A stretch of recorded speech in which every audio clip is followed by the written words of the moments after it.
Welcome to The Explainer. Today, we're diving deep into one of the most satisfying pieces of engineering you can get your hands on, the manual transmission. It's pure, beautiful physics, and we're going to peel back the layers and see exactly what makes it tick. Let's just start with this idea because it is absolutely true. Inside that gearbox, there's no software, no hidden computer making decisions for you. It's just a stunningly precise combination of gears, shafts, and your direct input, all working in perfect physical harmony. So here's our game plan for this explainer. We're going to start with the why. Why cars even need a transmission. Then we'll look at the parts, uncover the magic of shifting, and wrap up with the human element and its awesome legacy. Okay, let's jump right in. To really get it, we have to start with the core problem a transmission is built to solve. Why can't you just connect an engine directly to the wheels and call it a day? Well, here's the thing. Your car's engine has a sweet spot, a pretty narrow range of speeds or RPMs, where it's happy and makes good power. But your wheels, they need to do everything, from a dead stop all the way up to cruising at 70 miles an hour. You've got this huge mismatch between what the engine wants to do and what the wheels need to do. And the magic solution to this whole problem, it all comes down to a beautifully simple idea, the gear ratio. By using gears of different sizes, you get to make a choice. You can trade engine speed for raw turning power, that's torque, or the other way around. And here's the bottom line. A high ratio, like what you have in first gear, gives you a ton of torque to get the car moving from a standstill, but you won't go very fast. Then you have a low ratio, like in sixth gear, which is all about high speed for cruising on the highway, but it has way less grunt. The transmission is what lets you pick the perfect ratio for any situation. Okay, so let's pop the hood, or, crack open the gearbox, and meet the key players that make all this happen. So inside this box, you've basically got these three shafts doing a carefully choreographed dance. The input shaft brings in power from the engine. It spins the countershaft, which has a whole set of gears that are permanently attached to it. And then there's the output shaft. This one sends the power to the wheels, and its gears just spin freely on it. That is, until you decide which one you want. So check this out. Let's follow the power. When you're in first gear, the engine's power comes in, goes down to that constantly spinning countershaft, and then flows through that big first gear pair. That action locks the first gear to the output shaft, multiplying the heck out of the torque and getting you moving. Okay, now we get to the real secret sauce. Here's a mind bender for you. All of the forward gears on those shafts are always touching. They're constantly meshed together. So how in the world can you shift between them without a just horrible metal-destroying grinding sound? That's the big puzzle, right? If you just tried to slam two gears together that are spinning at totally different speeds, you'd have a catastrophe on your hands.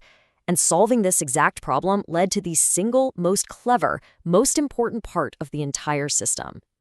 And the answer, the absolute hero of this whole story, is this small but brilliant little device called the Synchronizers, or Synchro for short.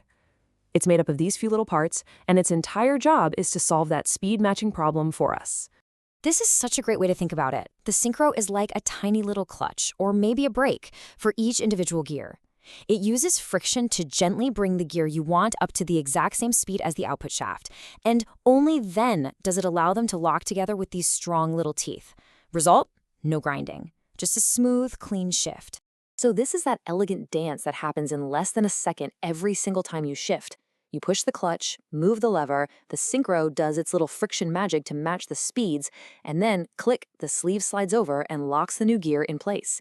It's an absolutely incredible mechanical ballet. But of course, none of this works without the one piece that connects you, the driver, to this whole system. We gotta talk about the clutch because it's your interface to all this mechanical wizardry.